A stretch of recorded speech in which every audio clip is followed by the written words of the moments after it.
especially to my subscribers, to my viewers, and likers. Today, I'm going to share with you on how to cook simple rotis or chapati. So I have here, guys, 500 grams of wheat flour, 1/2 cup of hot water or boiled water.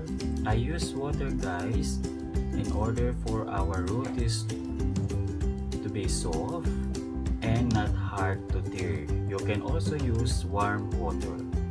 And we have also 1 teaspoon of salt.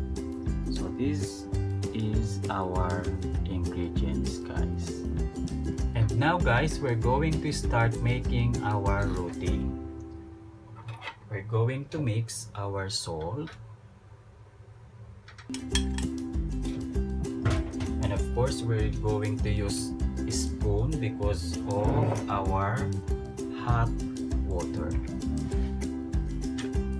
We're going to add. And we're going to mix until our wheat flour becomes wet. So let's just mix it, guys.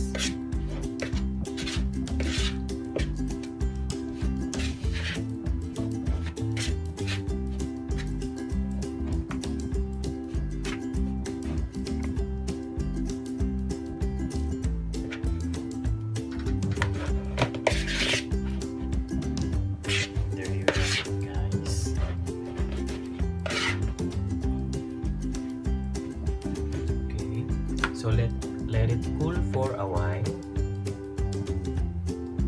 And now our atta is cool. So we're going to start kneading or mashing using our knuckles.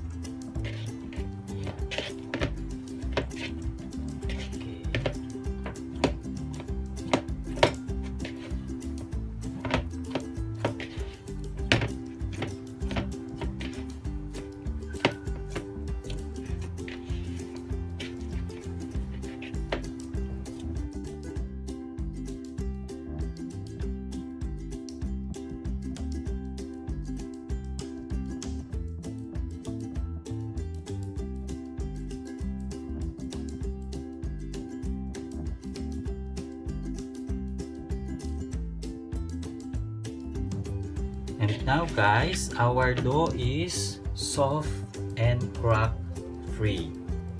Okay, as you can see, it is already soft and crack free. So we're going to cover our dough and rest for 10 minutes. I have here clean cloth. We're going to cover our dough and let it rest for 10 minutes.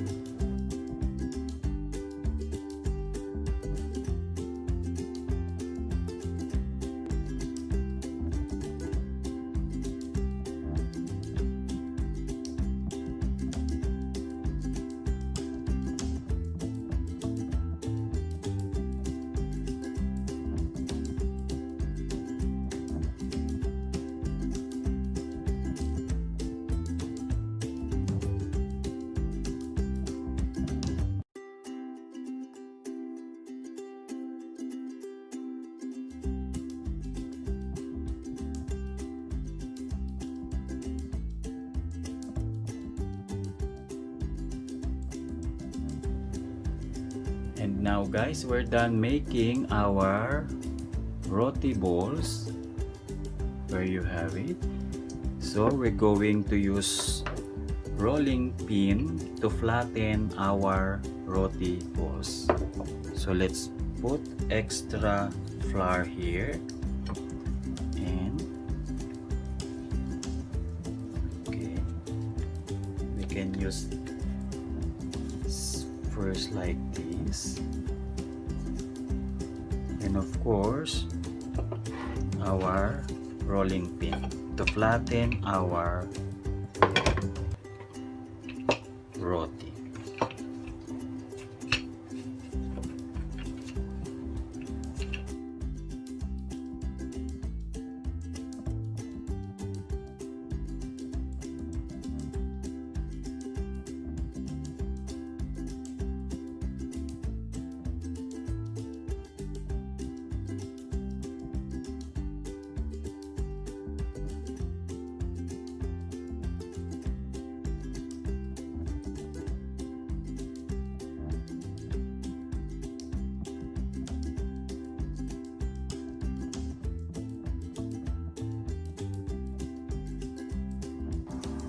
And now guys, we're going to heat the pan thoroughly, maintaining medium-high heat.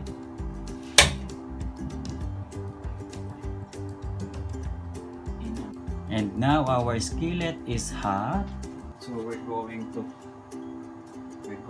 put our roti. Okay.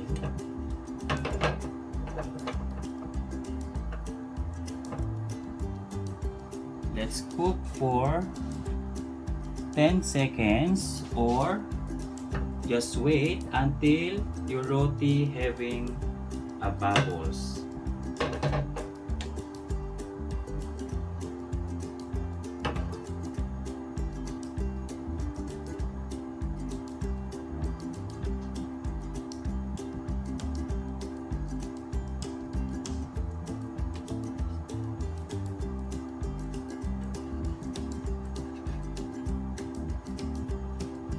Okay guys, our roti now having a bubble, so we can turn our roti.